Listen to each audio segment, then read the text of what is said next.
Hey, what is up, mortals? It is Robo Celestial here with a new video for you. Welcome to What If Deku Could Use Haki. I just wanted to greet you guys by just saying, sit back and relax, you're in for a treat. It's a very generous offer that you're giving me, All Might. But I'm gonna have to decline, Izuku said, his voice being both awkward and serious. Both Rayleigh and All Might were shocked by this answer. As they motioned for Izuku to explain himself, the green-haired boy gave them a more confident look. As he said, I'm probably the biggest idiot in the world for declining such an offer, being All Might's successor. Who isn't dreaming that these days? Before he gave an empty laugh, I want to be a hero. And I want to be just like you. By taking your power I could easily reach that goal. But I want to earn it. I want to reach it with my own power. I want to be able to feel a certain satisfaction of having reached the top with nothing but my own spirit, the teen then said. As he showed his clenched fist to both his listeners, All Might and Rayleigh were frozen with shock. The fact that Izuku decided to make such a decision, while being quirkless, could be seen as idiotic by many. For Rayleigh and All Might, however, it was almost perfect, denying the power of the number one hero. Just how strong is his spirit to be capable of making such a decision? Rayleigh smiled at Izuku. As he reached his hand out over his head, the green-haired boy prepared himself to get hit again. But it was proven to be unnecessary just seconds afterwards. You idiot, Rayleigh said. As he patted Izuku on the head, the green-haired boy looked confused, for this is normally where he gets hit. All Might smiled upon seeing this, before he walked up and said, very well. Young Midoriya, I'm expecting great things from you. I hope we meet again in the future. Good luck. With a joyous tone, the skeletal man then walked off, leaving the student and master to themselves. Izuku smiled as he watched All Might go, until Rayleigh hit him. Oh, what was that for? Izuku shouted. The old man grinned at him, as he said, I patted you because I was moved by your resolve. I hit you because you are an idiot. Izuku rubbed his skull in response to this. Rayleigh then resumed walking, as he said, come on, we've got 10 months to train before the UA entrance exam. The green-haired boy lightened up upon the mention of UA, before he sprinted after his master. For the following 10 months Izuku trained like there was no tomorrow. Rayleigh wouldn't just put him through excruciating physical training, but also training for his spirit and will. This included getting thrown into harsh environments with the goal of surviving, fighting dangerous and monstrous animals, or just fighting and getting pummeled by Rayleigh. Eventually Izuku managed to improve his armament Haki, while also getting better at using his observation. Right now both him and Rayleigh were standing in a forest, as if they were waiting for something. Izuku was only half awake, due to the horrible exhaustion that he felt. He forced himself to be awake though, otherwise Rayleigh would hit him with more force than usual. The green-haired boy forced his eyes open, when suddenly he felt the ground shaking. It didn't take long to register what it was. Something big was approaching them both. The shaking grew bigger, and eventually its source revealed itself. From the trees came a monster-sized bear, violently growling for blood. Izuku was wide awake at this point. Who wouldn't be? Rayleigh looked at him and simply said, you know what to do. Before he took 2 steps back, Izuku nodded at his master. Before he took 2 steps forward, the bear fixed its attention onto the green-haired boy. As it growled even more, it then lifted one of its paws to attack. Izuku stood still, unamused by what was happening. He sent his spirit out as a wave, and the world around him seemed to stop for a second. Everything went back to normal afterwards. As if nothing had happened, the bear stopped moving and showed nothing but pure terror in its eyes. It slowly lowered its paw back to the ground, trembling as it did. Izuku walked up to the bear and petted it gently. The bear calmed down and seemed to let out a yawn of satisfaction. Rayleigh smiled at this advancement. Izuku needed to use his conqueror's Haki to tame the beast. That way he would prove that he could control it. The only thing that was affected by his spirit was the bear. So this was a total success. Congratulations.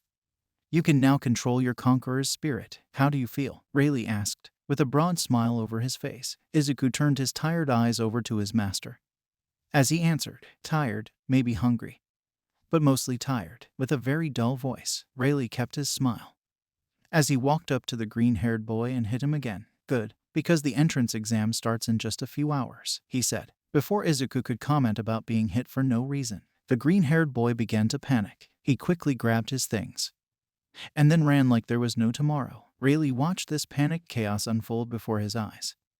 Much to his enjoyment, Izuku ran his way to UA with haste, forgetting how tired he was previously. Eventually he reached the gates, and he wheezed violently upon laying eyes on them. He took a deep breath.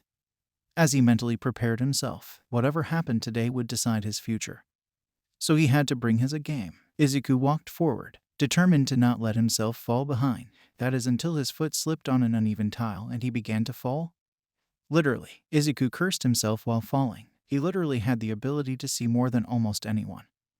Yet he couldn't avoid a single misplaced tile. He closed his eyes and prepared himself for impact. This wasn't something he should be allowed to simply get out of. He deserved whatever came next. Izuku waited for the impact, but it seemed to never come. He opened his eyes and noticed something strange. He was floating. Since when could I defy the laws of gravity? Izuku asked no one in particular, with his voice being both dull and confused. Since I came into the picture, a feminine voice answered. Izuku was shocked to receive an answer. As he turned his head towards the person it belonged to, what he saw was a girl with brown hair, smiling at him. "Sorry, I used my quirk on you. It would be bad luck if you fell," she then said, as she placed the weightless Izuku back on his feet. "That wasn't bad luck.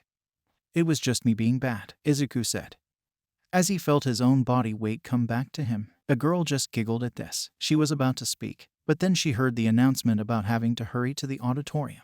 "We better hurry. Good luck," she shouted, before she sprinted off. Izuku stood there for a second. He then decided to sprint, but not before muttering, "She's pretty cute." The explanation in the auditorium was straightforward. Destroy robots to earn points. Different robots give different amounts of points. In the middle of it all, a blue-haired boy stood up and rambled about how the teacher had failed to properly present the coming exam.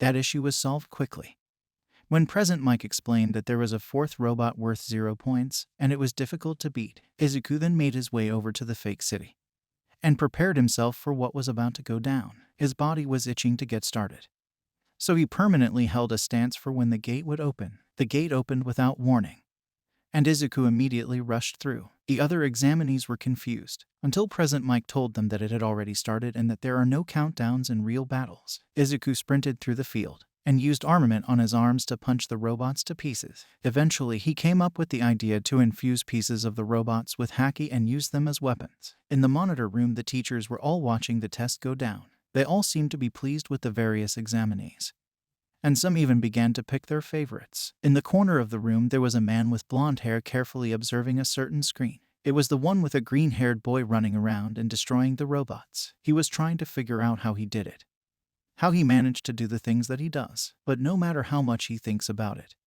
he never finds an answer. They're all doing well at the moment. Let's see how they handle this, one of the teachers announced, as he pushed a massive red button. Izuku was still raking in points like it was nothing. Surprisingly, the exam was much easier than he originally thought, and he doesn't know if he should credit Rayleigh for this feeling. He kept going for some more points, but then he felt the ground rumbling and saw the other examinees run for their lives. Izuku looked at what they were running from and immediately understood. In front of him was a robot that towered over the buildings. Izuku had no intention of fighting it and decided to run, but he stopped when he heard a familiar voice call out for help. Izuku faced the cry and was horrified. He saw the girl that had stopped him from falling, but she was trapped under some rubble. The 0-pointer was approaching her. Soon it would crush her. Izuku was frozen with both horror and anger. That girl was in trouble, yet no one came to rescue her. The green-haired boy started to tremble with his anger, to the point that weak pulses from his spirit were sent out and put the other examinees on their guard. Eventually, he boiled over so much that he sprinted at full speed towards the girl. The 0-pointer was inching closer and closer to the girl, until Izuku got there. He infused his arms with Haki.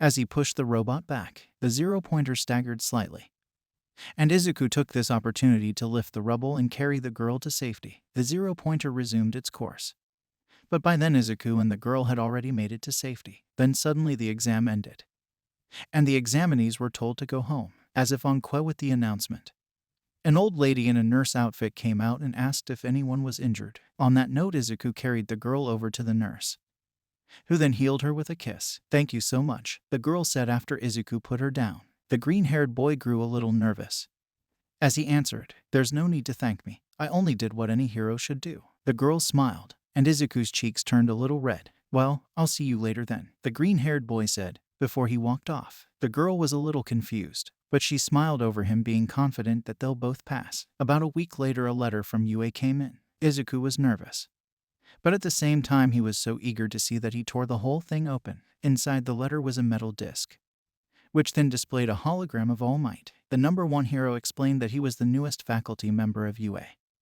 Before he proceeded to review Izuku's results, Izuku managed to get the second highest in villain points, which would be enough to pass, but he then explained that there was a hidden feature called rescue points, and that Izuku had earned someone rescuing that girl, gathering both his villain and rescue points together. Izuku placed first in the entrance exam. The green-haired boy bellowed and cried tears of joy, for he could finally achieve his dream. He then proceeded to call and tell Rayleigh the good news. His master congratulated him, but Izuku could tell by the tone of his voice that he wanted to hit him for reacting the way he did. Almost a week after, Izuku woke up early to properly prepare himself. His mother had made breakfast for him, as he was quick to put his new uniform on. Shortly after, he decided to make his way to UA, and he did so by jogging. It took a while, but eventually he made it over to the massive building. The green-haired boy proceeded to run through the halls in search for the classroom that read 1A. Upon finding the door, Izuku was shocked by the sheer size of it. He wondered if there were giants that went to this class. The green-haired boy then steeled his nerves before he slid the door open. What he saw on the other side was a blue-haired boy having a somewhat heated argument with Katsuki. Their argument stopped abruptly as they turned their eyes to Izuku standing in the now open door. Katsuki just scoffed before he turned to the other direction. The blue-haired boy, on the other hand, walked up and introduced himself. "I'm Tenya Ada. It's a pleasure to meet you," he said, as he held his hand out for a handshake. Izuku shook his hand as he introduced himself. "I'm Izuku Midoriya, and the pleasure is all mine," Izuku said, as he smiled. Ada returned Izuku's smile with one of his own, before he said, "Midoriya, you managed to see the true purpose of the exam. I must say that as a student you are superior to me." With a casual voice, Izuku felt embarrassed by that comment, but before he had a chance to explain, a familiar feminine voice came up from behind him. "I know that messy hair," it said. Izuku turned around to see the girl that he saved during the exam, and he thought that she looked cute in her uniform. "I'm Ochako Uraraka. Thank you for saving me during the exam," she then said, quite nervously. Izuku smiled at her as he said, "I'm Izuku Midoriya. Once again, there's no need to thank me." With a joyous tone, Uraraka smiled back at Izuku before she began to rant in excitement. "What do you think we're doing today besides orientation? I wonder what the teachers are like. I can't wait to meet everybody," she said, until she was interrupted. "If you're just here to make friends, you can pack up your stuff now," a gruff voice said from behind Uraraka. They all looked towards it and saw a very sleep-deprived man inside a caterpillar-like sleeping bag. The man then got out of the sleeping bag as he introduced himself. "I'm Shota Aizawa, your teacher." These words made everyone in the classroom freeze with shock. How was this worn-down man their teacher? Aizawa was both unfazed and unamused by everyone's reactions. He then pulled a sports uniform out of his sleeping bag as he said, "Now put these on and meet me outside. We're going to have a test."